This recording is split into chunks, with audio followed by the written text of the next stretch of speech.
بسم الله ما شاء الله، اللهم صل وسلم عليك يا رسول الله. حبايب قلبي، ايه رأيكم في الفاصوليا الخضراء الجميلة التحفة، ولا البتنجان المخلل، ولا الرز واحدة وواحدة، ولا يا سلام على الملوخية الجميلة، ولا صينية البطاطس المشطشطة التحفة باللحمة؟ ايه رأيكم في الحلويات والجمال ده كله؟ بجد أكلة تحفة وجميلة جدا جدا. يلا بينا بقى نخش على مطبخ عبير وماما على اليوتيوب، ونشوف عملنا أحلى أكلة ازاي، ونشوف الأكل الجميل والصينية الجميلة دي عملناها ازاي، وندخل على مطبخ عبير على الفيس ونشوف برضو عملنا الأكل ده ازاي. يلا بينا نخش ونشوف الجمال والحلويات. يلا بينا. بصوا حبايب قلبي، احنا من لا شيء هنعمل حاجة يعني. هنا كده ادي صينية بطاطس، قطعت البطاطس ورحت مقطعه عليها بصلتين، على قرن فلفل، على قطيتين، على معلقة صغيرة قوي من الصلصة اللي هي كانت عندي. ماشي اهي. هسيبها بقى مع بعضها كده تاخد وتدي اهو. ماشي. كل اللي انا هعمله بس اهي على النار اهي.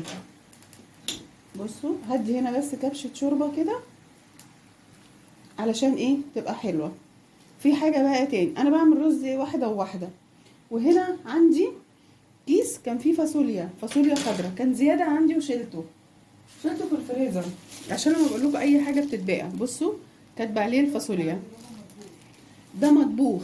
اي حاجة بتتباع عندنا يا جماعة انا بشيلها في كيس، ما برميهاش، ما بعملش اي حاجة فيها. هنا انا بعمل رز واحدة واحدة مع بعض اهو.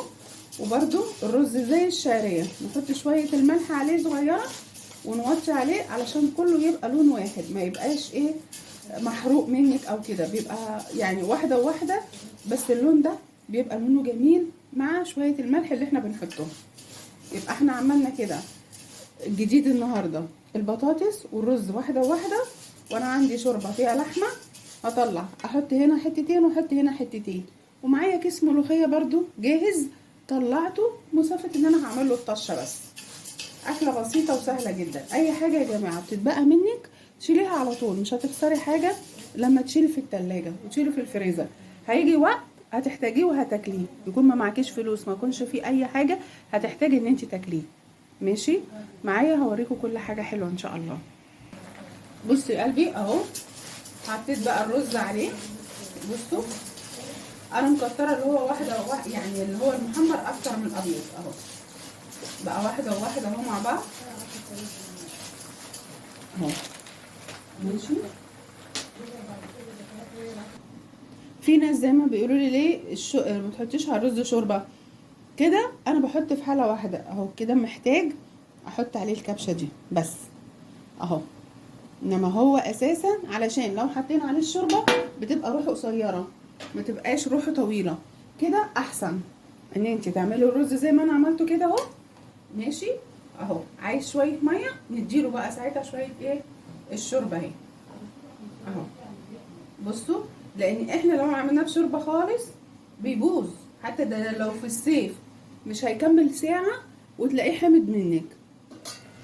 وادي البطاطس اهي خلاص، وادي الفاصوليا بتغلي. ماشي البطاطس كده بس تاخد الغلوه وهدخلها الفرن واوريها لكم.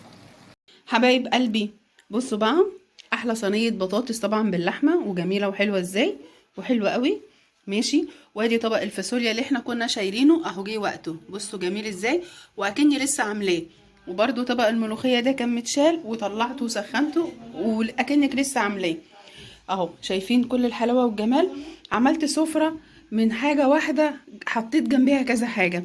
بمعنى كانت ستي الله يرحمها دايما تقول يا جماعه لم اللقمه تلمك. ماشي. يعني نلم اي حاجه، نسون العيش، نسون الاكل. ما فيش حاجه انها اكل يترمي ما فيهوش لحمه يترمي، ما فيش الكلام الفارغ ده كله. اي اكل يتاكل في البيت في الزمن اللي احنا فيه ده دلوقتي نحافظ على اللقمه يا جماعه.